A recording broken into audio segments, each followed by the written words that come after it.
Rebonjour tout le monde et puis bonjour Thomas, merci beaucoup pour ta présence aujourd'hui. C'est super d'avoir pu t'avoir parmi tous ces intervenants. Euh, c'est déjà Excuse-moi, j'avais la scène ouverte deux fois.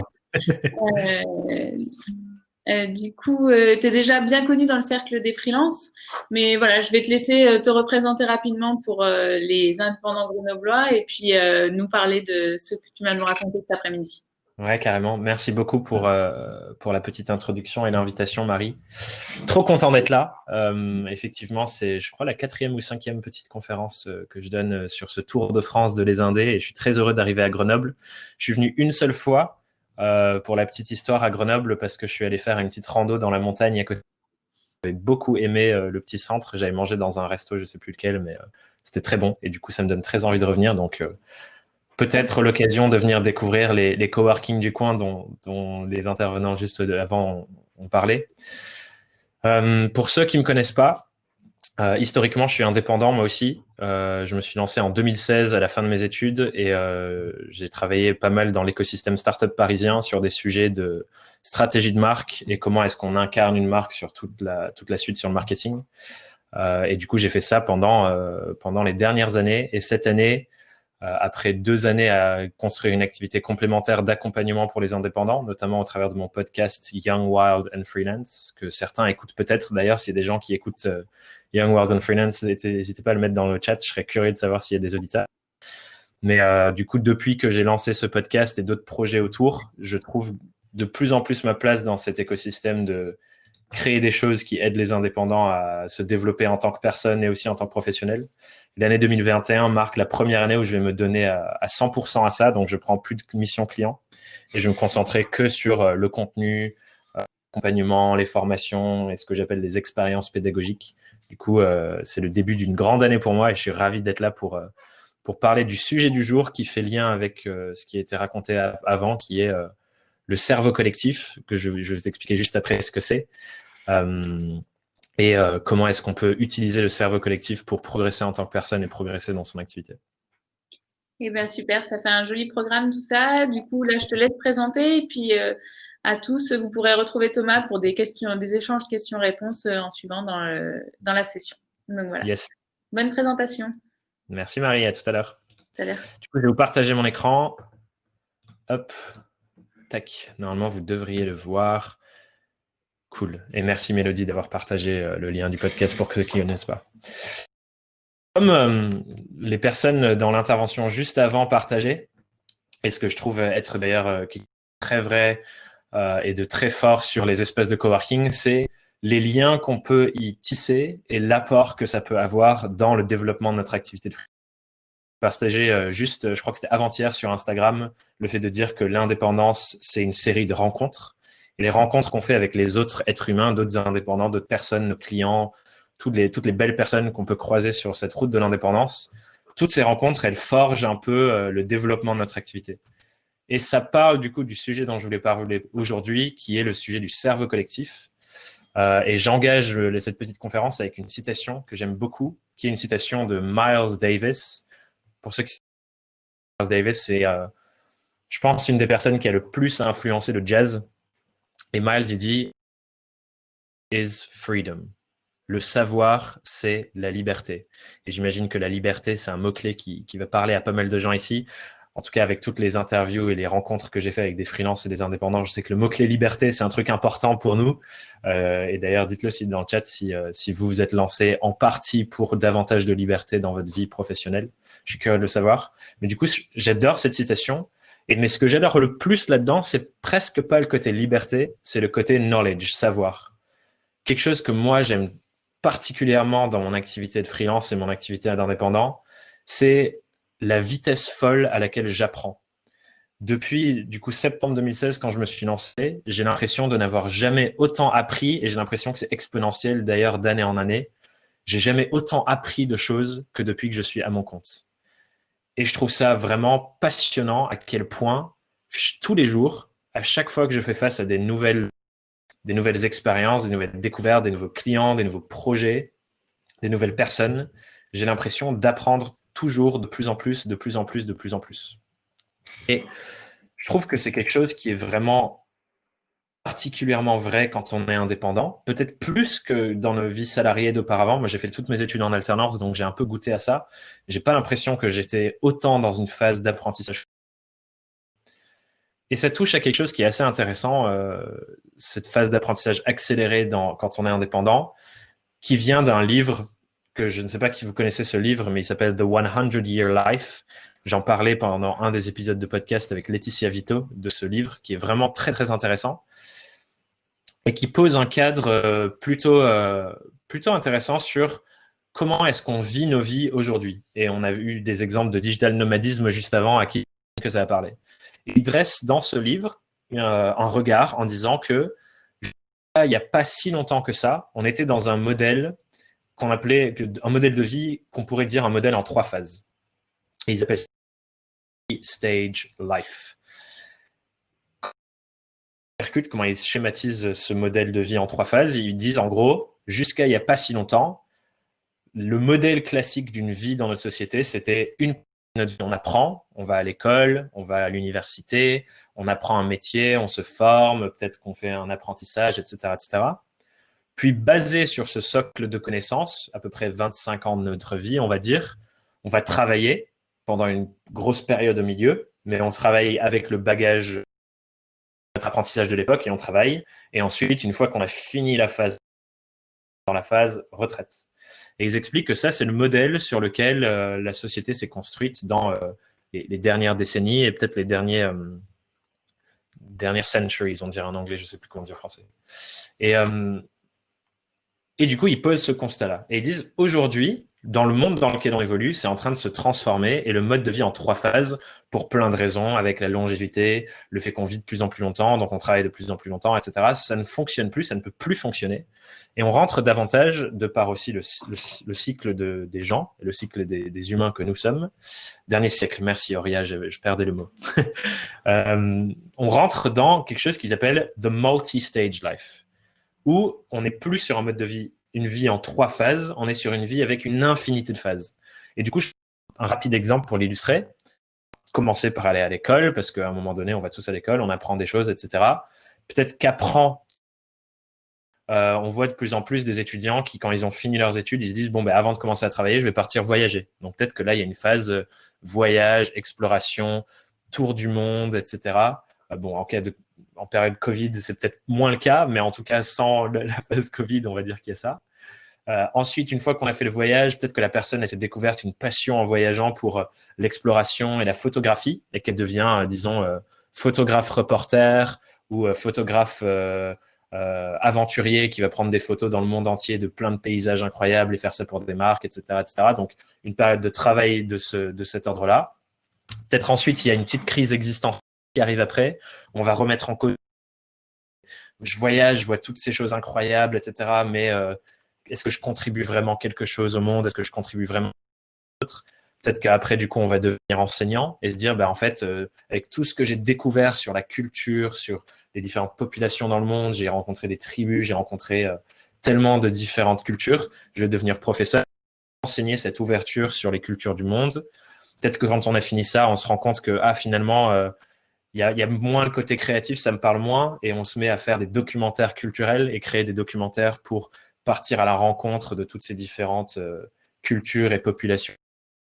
Et peut-être qu'une fois qu'on a fait tous ces documentaires pendant tout ce temps-là, on va arriver à une phase où on se dit, ok, maintenant que j'ai fait tout ça, je vais écrire un livre de toutes les choses que j'ai vécues dans ma vie, et ainsi de suite, et ainsi de suite.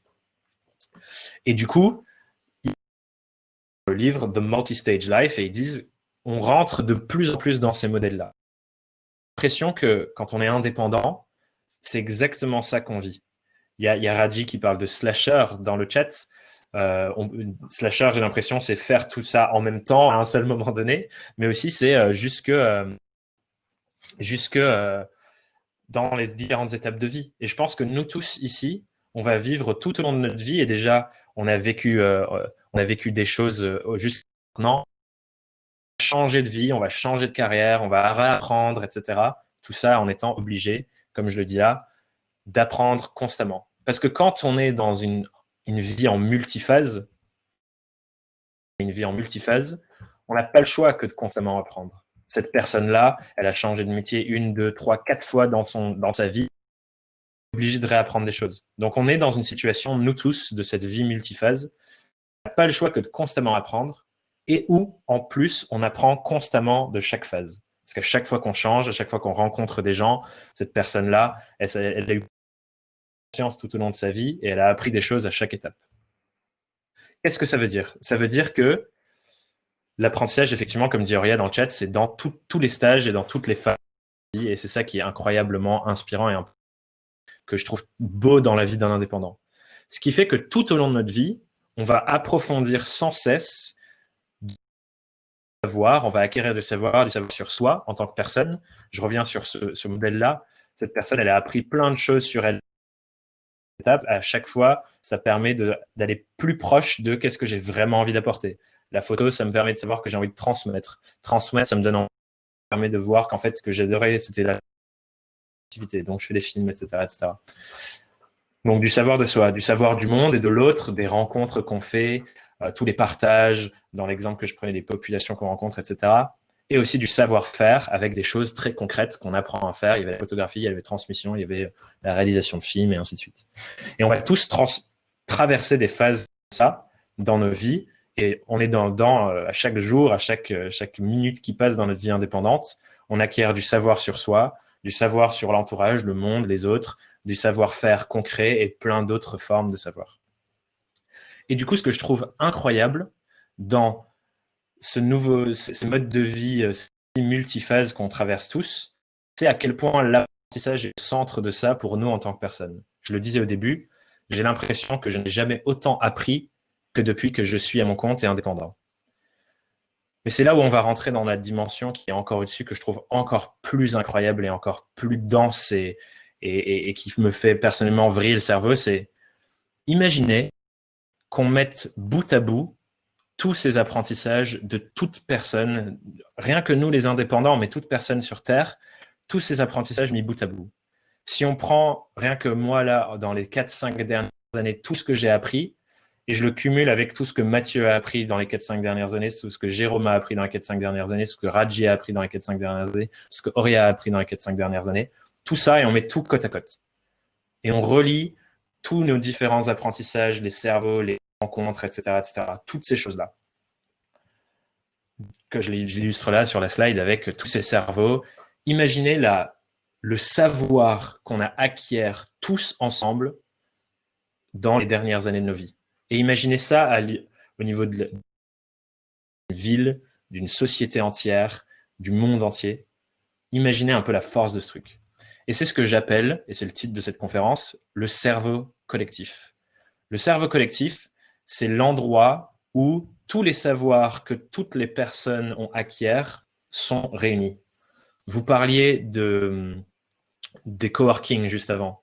Imaginez le savoir accumulé par tous les membres d'un coworking à un seul endroit, et ce serait ça le cerveau collectif. Rien qu'à l'échelle de 10 personnes, sur la vie entière de ces 10 personnes, c'est absolument incroyable le savoir qui est accumulé dans ce cerveau collectif-là.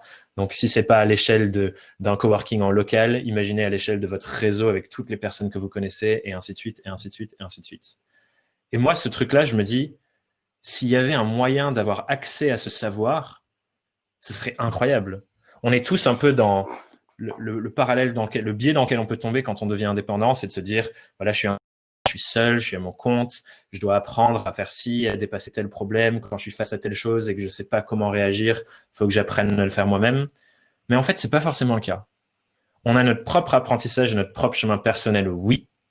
Mais quand on a des problématiques, il y a le cerveau collectif qui est aussi là pour nous soutenir, nous aider et nous aider à dépasser nos problématiques.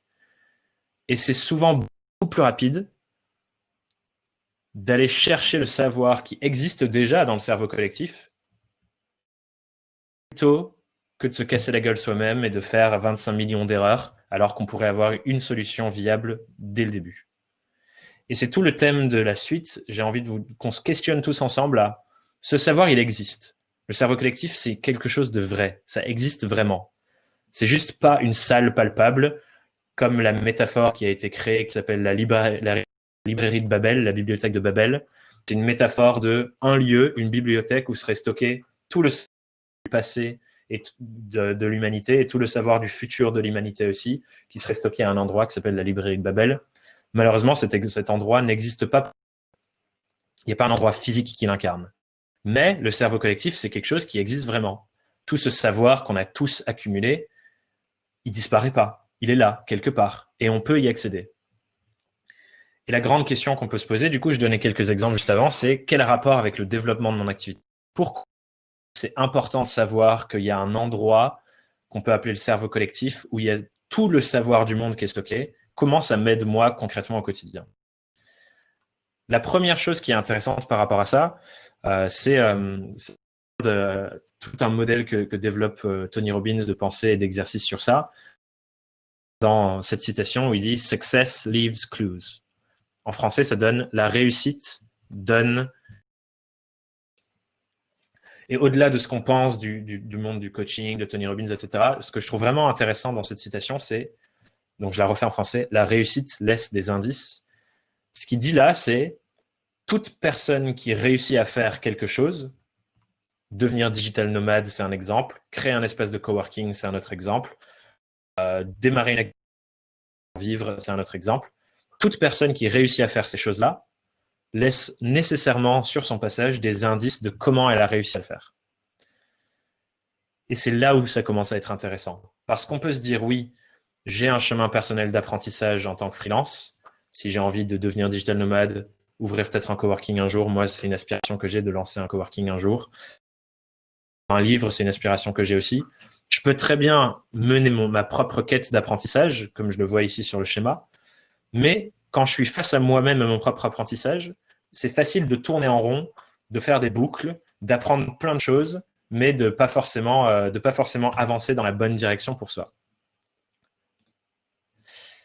Mais quand on a ce que Tony Robbins appelle un modèle, ça nous donne une direction pour et nous donner un cap à notre apprentissage.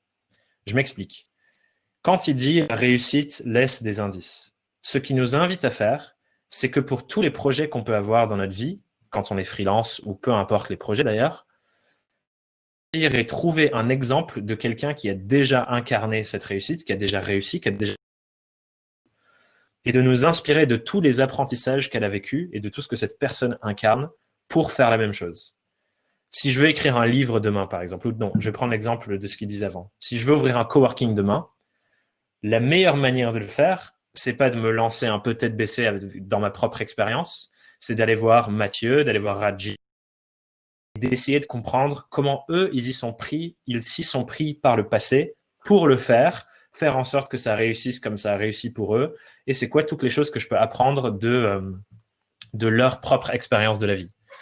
Et là, en gros, qu'est-ce que je fais quand je fais ça? Je rentre dans le cerveau collectif de leur savoir et j'en extrais le savoir dont j'ai besoin pour la prochaine étape de ma vie. Donc, c'est une invitation pour nous tous, et je vous invite tous à vous poser la question. On a tous des projets sur lesquels on a envie de travailler. On a tous des aspirations. On a tous peut-être posé des objectifs pour 2021. Je vous invite à vous questionner sur qui sont les personnes qui ont déjà rempli cet objectif que j'ai envie de remplir moi aussi, et à quoi ressemblait leur cheminement de vie. J'ai remis le schéma pour illustrer ça. À quoi ressemblait leur cheminement de vie pour y arriver. Et on peut s'en inspirer ensuite. Et l'idée, c'est de s'inspirer de quelles sont les compétences que cette personne a développées pour y arriver, quelles sont les croyances sur comment fonctionne telle ou telle chose qu'elle a développée pour y arriver, c'est quoi l'état d'esprit qu'elle avait pour réussir à faire ça, c'est quoi les stratégies qu'elle a mises en place, c'est quoi les habitudes qu'elle avait pour le faire, etc., etc. Donc, c'est prendre le modèle de cette personne, elle a réussi ce que j'ai envie de réussir, décortiquer tout le fonctionnement de comment elle l'a fait sur ces critères et se mettre en route en suivant le cap pour guider notre apprentissage sur le chemin plutôt que de tourner en rond et de chercher un peu dans son propre coin comment on fait. C'est là que c'est dingue parce que on peut faire ça à plusieurs niveaux. Si je reprends l'exemple du coworking, si je veux ouvrir un coworking à mon tour, je peux faire plusieurs choses. Je peux aller essayer de me documenter sur toute la manière dont Mathieu il a fait, ou dont Raji l'a fait. Je peux essayer d'aller voir s'ils ont des articles, peut-être qu'ils ont écrit des newsletters, peut-être qu'ils font des conférences comme ci, essayer de rentrer dans leur esprit et comprendre. Donc ça, c'est ce que je représente par le petit œil qui est ici, c'est documenter et faire des recherches sur la personne qu'on a envie de modeler. mais je peux aussi tout simplement échanger avec ces personnes. Et c'est là où ce dont il parlait tout à l'heure sur les liens qu'on tisse en coworking, c'est incroyable. C'est quand on rencontre des gens qui incarnent ce qu'on a envie d'incarner, échanger avec eux, ça nous permet d'accéder au savoir que eux ils ont appris et de rentrer un peu plus dans le cerveau collectif. Et j'adore cette image de me dire que l'indépendance, c'est une série de rencontres parce que chacune de nos rencontres nous permet d'accéder à une nouvelle forme de savoir qu'on peut utiliser pour façonner la suite de notre aventure d'indépendant. Et du coup, je trouve ce modèle-là, il est tellement intéressant parce que on n'est plus seul à se dire je dois apprendre telle ou telle chose pour avancer. On se pose la question de qui sont les gens dont je peux m'entourer, qui savent déjà ce que je ne sais pas encore et ce que je dois savoir pour faire ce que je veux faire et qui vont pouvoir me le transmettre pour que j'avance sur le chemin. Et ça, c'est le premier truc que je voulais dire sur le cerveau collectif qui est important. Et c'est la première invitation que je vous donne aujourd'hui. Allez chercher et trouver un exemple de ce que vous voulez vivre. Donc, c'est ce que je me dirais à moi-même, c'est trouve un exemple de ce que tu veux vivre dans ton activité, étudie-le, apprends de son expérience et guide ton apprentissage et ton chemin grâce à ça. Première invitation, je vous invite à noter ça et à faire cet exercice, chercher les gens qui vous inspirent sur ce que vous voulez réussir et modeler ça. Et ce que je disais avant, c'est qu'on peut aussi avoir la démarche très intentionnelle de s'entourer de ces personnes-là. Et j'imagine que vous avez déjà croisé cette citation dans Citation inspirante sur l'entrepreneuriat, tout ça, qui dit « On devient les 5 personnes avec qui on passe le plus de temps. On devient son entourage, etc. » Et ça peut sonner très cliché, mais c'est incroyable à quel point cette phrase, finalement, elle incarne quelque chose de très puissant, qui est l'influence du groupe sur nous. L'influence d'un groupe sur nous en tant que personne, c'est assez dingue parce que le groupe, notre entourage, les personnes qui sont autour de nous, va clairement définir ce qui est normal ou pas normal pour nous. Je vous donne un exemple. Je fais partie d'un groupe de 9 entrepreneurs. Depuis 1 an et demi, on se suit, on se parle très régulièrement, on se fait des voyages ensemble où on part se mettre dans une ville ou une maison où on va voyager ensemble pendant quelques jours, on travaille ensemble, on échange sur nos problématiques, on se fait des zooms. C'est un peu comme un mini mastermind entre amis entrepreneurs. Et notre point commun de tous, c'est qu'on est tous créateurs de contenu. On crée tous du contenu sous forme de podcasts, vidéos, articles, newsletters, etc. Ce qui fait que comme tout le monde fait ça, c'est devenu normal pour tout le groupe de créer du contenu. Alors qu'il existe plein d'autres personnes pour qui créer du contenu, c'est quelque chose de très difficile. C'est presque un combat qui mène tous les jours contre soi de est-ce que je vais réussir à poster ça, etc., etc. Alors que pour nous, c'est la norme.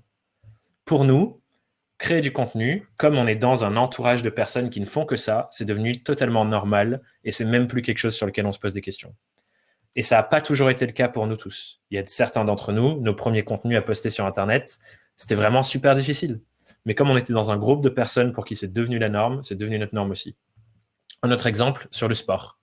Si vous faites partie d'un groupe, imaginons une coloc ou un co-living ou un groupe de potes qui fait du sport tout le temps, tous les jours, ils vont faire du sport, ils vont courir, nager, faire du crossfit ou de la gymnastique, j'en sais rien. Mais tous les jours, ils font du sport. Évidemment que l'influence de ce groupe sur vous, ça va être de vous pousser à faire aussi du sport. C'est juste naturel que le groupe ait un impact sur nos comportements. Et sachant ça, la question de se dire « Ah, c'est horrible, le groupe a un impact sur moi », moi, je le retournerai dans l'autre sens, c'est de se dire « Comment je fais pour m'entourer des gens qui vont naturellement m'aider à progresser et grandir dans la direction où j'ai envie de progresser et grandir ?» C'est ce que j'appelle personnellement un entourage de croissance. C'est un entourage de personnes qu'on conçoit intentionnellement pour nous aider à progresser et grandir sur un aspect particulier de notre vie, de notre business, de notre développement personnel ou professionnel. Si j'ai envie de me mettre à créer du contenu, la meilleure manière de le faire, c'est de m'entourer de gens pour qui c'est la norme de créer du contenu. Si j'ai envie de perdre du poids et de travailler sur ma santé physique, le meilleur moyen de le faire, c'est de m'entourer de personnes qui le font tous les jours et pour qui c'est la norme et qui ont autant envie que moi de le faire. Et ça, c'est ma deuxième invitation de cette conférence, c'est posez-vous la question de sur quoi j'ai envie de progresser en ce moment, qui sont les gens qui l'ont déjà fait, comme je le disais avant, et comment je peux faire pour m'entourer de personnes qui sont dans cette dynamique-là, pour que ça me porte et que je puisse grandir avec eux. Et je décortique ça dans 2 outils qui sont importants pour constituer cet entourage de croissance. La première chose à savoir, c'est que dans un entourage de croissance, à mon sens, il y a 3 types de personnes. Le premier type de personnes, c'est des gens qui sont plus avancés que nous sur le chemin. Si j'ai envie de créer du contenu, et que j'en ai jamais fait, imaginons je vais écrire des articles. J'ai jamais écrit d'articles. J'ai tout intérêt à aller chercher des gens qui ont déjà écrit des dizaines et des dizaines d'articles sur Internet. Des personnes plus avancées que moi. Deuxième point, des gens qui sont au même stade de moi, donc des gens qui n'ont jamais écrit sur Internet, mais qui veulent vraiment progresser et pour qui c'est vraiment une priorité. Pourquoi? Parce qu'ensemble, on va pouvoir s'échanger ce qu'on apprend sur le chemin et apprendre 2, 3, 4, 5 fois plus vite. Et on a tous la même envie, la même hargne, le même élan de création pour s'engager sur cette voie-là. Je le dis avec la création de contenu, ça peut être avec tout et n'importe quoi, peu importe le sujet dans votre vie. Et le troisième niveau, c'est des gens, après qu'on les fait, à qui on peut transmettre aussi nos apprentissages. Il y a plein d'études sur l'éducation, sur la transmission, sur l'apprentissage qui montrent que les moments où on apprend le plus, c'est les moments où on transmet. Les moments où on incarne le plus et on ancre le savoir qu'on a acquis, c'est les moments où on transmet parce que ça nous oblige à structurer notre réflexion, à structurer le savoir qu'on a acquis et du coup à plus l'incarner et l'ancrer, donc l'apprendre encore plus. Donc c'est hyper important dans cet entourage de croissance d'avoir des gens à qui on peut transmettre après. Et je trouve ça hyper sain d'ailleurs dans ce truc où j'apprends de quelqu'un, je l'ancre et je l'incarne avec quelqu'un d'autre où on est en train de le mettre en œuvre et on avance et on a vraiment envie d'avancer. Et quand je l'ai appris, je le retransmets à quelqu'un d'autre et ça donne une suite hyper poétique, je trouve, où tous ensemble, on acquiert du savoir et on développe le cerveau collectif de plus en plus, mais tous ensemble. Donc ça, c'est la première chose. Ensuite, donc ça, c'est les 3 types de personnes. Et dans un entourage de croissance, à mon sens, il y a aussi 3 niveaux d'interaction avec ces personnes qui sont importantes. Premier niveau d'interaction, c'est les échanges individuels réguliers. J'en parlais un peu avant, quand on a trouvé un modèle ou quelqu'un où on a envie d'incarner quelque chose, ou quand on a quelqu'un avec nous avec qui on veut vraiment avancer, c'est hyper important d'avoir des échanges individuels réguliers. Pourquoi? Parce que ça nous permet de creuser de plus en plus profondément dans les sujets et de le faire à un niveau personnel aussi pour vraiment accélérer son apprentissage là-dessus. Je vous donne un exemple. Ça fait 1 an et demi. Tous les vendredis, j'ai un appel de 1h30, 2 heures avec un super bon ami à moi qui s'appelle Romain Limois. Je vous invite à aller écouter son podcast d'ailleurs qui s'appelle Stratège. Et ça fait 1 an et demi, on s'appelle tous les vendredis, on fait un point sur notre semaine, ce qu'on a appris, ce qui a bien marché, ce qui n'a pas bien marché, comment on veut avancer la semaine prochaine, etc. Et c'est incroyable à quel point on a avancé dans ce 1 an et demi ensemble. Je n'arrive même pas à visualiser à quel point ça a été incroyable de faire ça ensemble. Donc ça, c'est le premier niveau d'interaction en individuel. Le second, c'est ce que j'appelle des micro-groupes, plus ou moins 10 personnes. Je vous parlais de mon groupe d'entrepreneurs où on est 9. C'est exactement ça. Un micro-groupe où les échanges sont encore qualitatifs et poussés, mais où on est plus nombreux et donc chacun apprend de ses propres expériences de vie et on met tout ça en commun dans notre petit cerveau collectif à 9. Et ça, c'est hyper puissant et c'est vraiment important de l'avoir. Et le troisième niveau, ensuite, c'est ce que j'appelle un macro-groupe. C'est du coup à des niveaux plus gros, des centaines, voire des milliers de personnes qui vont dans la même direction et qui, comme c'est un gros élan de groupe, ça nous emporte un peu comme le courant d'une rivière. Quand on fait partie de communautés, par exemple, et qu'il y a des centaines de personnes qui vont dans la même direction, qui se bougent, qui ont envie d'avancer, comme ici, par exemple, quand on est dans des espaces de conférences et qu'il y a plein de gens qui sont dans l'élan commun d'avancer ou dans des challenges, ce genre de choses, c'est incroyable la dynamique que ça donne. Mais il faut pas avoir que ça. Encore une fois, je répète, il faut les 3 niveaux et ça marche le mieux quand il y a les 3 qui sont mêlés ensemble. Des échanges individuels réguliers, des échanges dans des micro-groupes et des échanges en macro-groupes tous ensemble. Et l'invitation que je vous donne du coup avec ces 3 types de personnes et ces 3 types d'interactions, c'est à partir d'aujourd'hui, en vous posant la question de c'est quoi la chose sur laquelle j'ai le plus envie de progresser en ce moment dans mon activité, dans ma vie, allez calibrer votre environnement de personnes pour qu'ils vous soutiennent et vous emportent dans la direction où vous souhaitez aller. Et je vois que Laure est ici, mais trop content de te voir là, Laure. Je sais que toi, c'est un truc que tu as fait avec le cercle, par exemple. Donc, trop cool que tu l'incarnes. Discuter avec Laure, elle pourra vous raconter un peu comment elle le fait avec la communauté dont elle fait partie. Mais c'est hyper important de faire ça, calibrer son environnement pour qu'il nous soutienne et nous emporte dans la direction où on souhaite aller. Donc ça, c'est les 2 invitations. Et je vous dirai la chose que je veux que vous reteniez après. 2 invitations de cette conférence. Trouvez un modèle de personnes qui a déjà réussi ce que vous cherchez à réussir et essayez de mieux comprendre tout son cheminement pour guider votre apprentissage. 1. 2. Créez-vous un entourage de personnes qui soient au service de votre croissance et qui vous soutiennent dans la direction où vous souhaitez aller. Et le point commun de ces deux choses, et c'est vraiment l'idée phare que je voulais transmettre aujourd'hui, c'est le véritable épanouissement, qu'on soit indépendant ou dans toute notre vie d'ailleurs, mais vraiment, c'est vraiment le cas quand on est indépendant. Le véritable épanouissement, il est collectif. Quand on agit seul, on gagne jamais vraiment. Parce qu'il y a toujours une limite à notre agissement quand on est seul. Et c'est pour ça que j'aime trop ce sujet du cerveau collectif. Et si vous voulez le creuser, je vous invite à écouter l'épisode 50 de mon podcast où je parle vraiment en profondeur de ce sujet. Parce que quand on contribue au cerveau collectif et qu'on rentre dedans pour en retirer pour nous aussi, c'est là où on gagne vraiment. Le véritable épanouissement, il est collectif.